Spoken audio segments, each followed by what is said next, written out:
The Los Angeles Rams have always been a team that the Tracy Tate Field, they draft really well, and I believe 2025 draft was no different. My name's Tyler, here with my brother Ryan, and we're going to break down this Rams draft class and provide our grades at the end.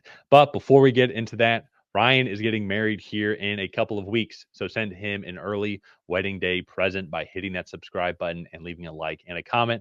Let us know your thoughts on this draft. And Ryan, let's pull up the Rams selections here. So Let's do it. in the first round, the Rams ended up trading back with my Falcons and even getting a 2026 first round pick. In the process, they did move up also to no, they moved back to 46 as well. So that was it. And then they traded away their late third round pick as well. So, but essentially, the kind of what the trade was is you guys got our first round pick next year, essentially. So, with the trade back, they ended up going with Terrance Ferguson, tight end out of Oregon in the second round. Then they got Josiah Stewart, edge rusher out of Michigan. Then a pick I really like, running back Jarquez Hunter out of Auburn. Then Ty Hamilton, defensive tackle out of Ohio State in the fifth round. Also in the fifth round, they got Chris Paul Jr., linebacker from Ole Miss. And then wrapping it all up, they got Konata Mumpfield, receiver from Pittsburgh. And in general, I think the Rams have always been one of the teams that just draft extremely well. I think I saw a funny little interview with Sean McVay. It's like they hadn't had a first round pick in like 7 years, and the reporter said like, "So you have two picks next year," and then Sean McVay like, "We have two picks right now," which implying that they would end up trading away those picks. Which hey, like I would get why you'd want to go and do that. I also think too it sets themselves up really well for next year with depending on what Matt Stafford's going to be like. Hey, if they have the draft capital to go up and go and get a quarterback that they like to go and develop young with a lot of talent overall, and Matt Stafford moves on, we could be like, okay, perfect. Now we have this. So, Yeah. but in general though, I think the players that they got to with just the six picks that they have, I think they did a pretty solid job. What are your opinions on this? Yeah, I thought they did a good job. I'm not. This isn't the Rams draft, and maybe I'm wrong on this because the Rams usually are very good at this. But like I thought, Terrance Ferguson was a third round. I had a third round grade on him. Josiah Stewart, I did as well. He's a pass rush specialist. He's is nothing other than a designated pass rusher. He's like 240 pounds, not super strong against the run, and could get taken advantage of severely at the NFL level at his size.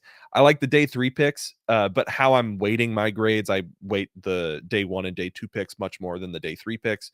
I thought Chris Paul was good value. Jarquez Hunter, I liked as well. Ty Hamilton and Konata Mumpfield were good developmental prospects in their own right. Yeah. Now, Uh, go ahead.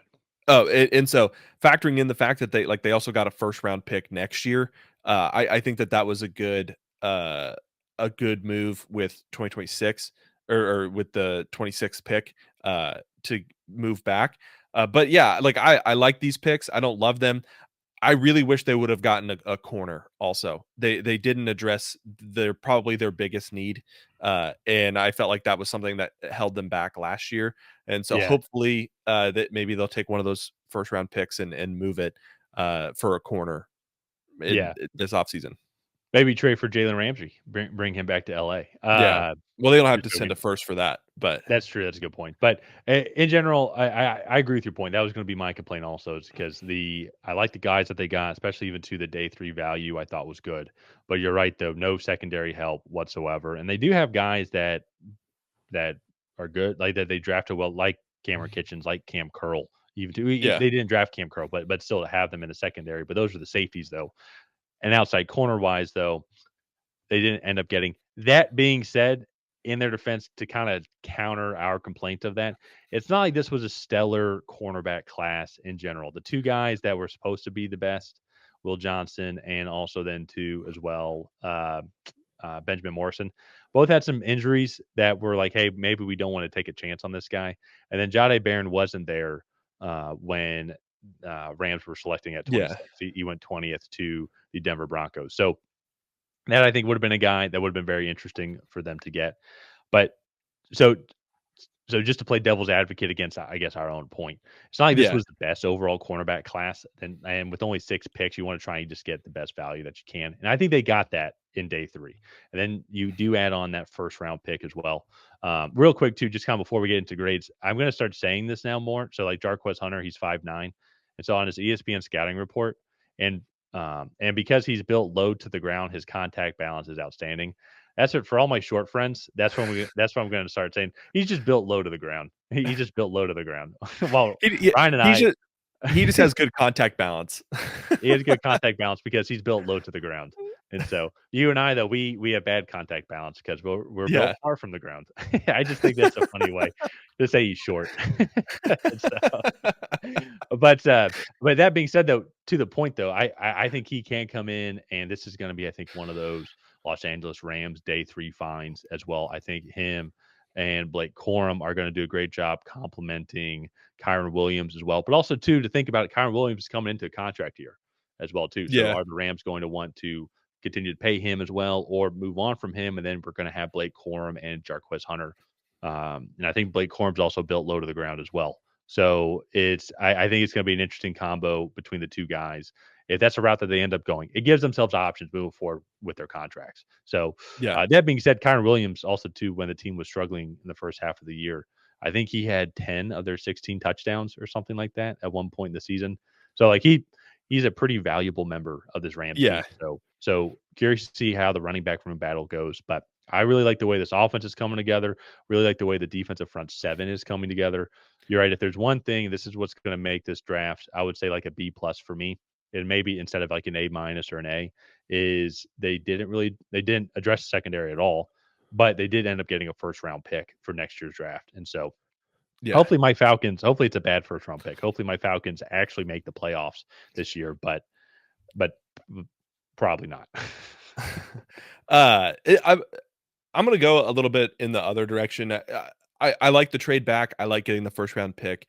That's probably my favorite move that they actually made in this draft with all the picks is that move back in getting the future first.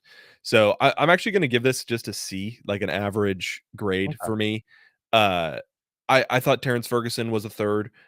So I felt like they reached a little bit on their first overall pick here in the second round. And then not addressing the corner spot, I felt like you obviously don't want to just draft solely for need, but you try to put yourself in spots where you're getting good value for picks at the need that you have. And Mhm. so I felt like Benjamin Morrison would have been a fantastic pick here. It's a bit of a risk, but you move back, you get a future first round pick, and like Fair. you take a big risk, but I think there's a big payoff for that risk. So that for me, maybe the medicals scared them away. Like that's information that we as a part of the draft community don't necessarily get is the injury in medical reports. So maybe there was much more damning information on the medicals than we know. But yeah, I just thought that was the biggest thing for me was I felt they reached a little bit at the beginning and then they didn't address secondary at all.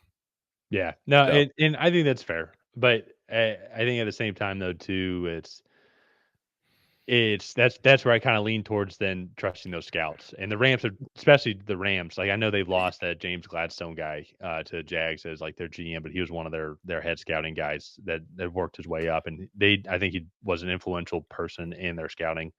But I also think too, though, it's Terrance Ferguson. I think could fit well into that system and complement them. And also too, Tyler Higbee's he was drafted 9 years ago as well. He's had some injury history also, so I think preparing also that succession as well to yeah. like your next tight end. But we'll to see. Well, it's we can judge it a year from now to see how all those guys are doing. If Benjamin Morrison is like he keeps getting hurt, then hey, that was a great decision.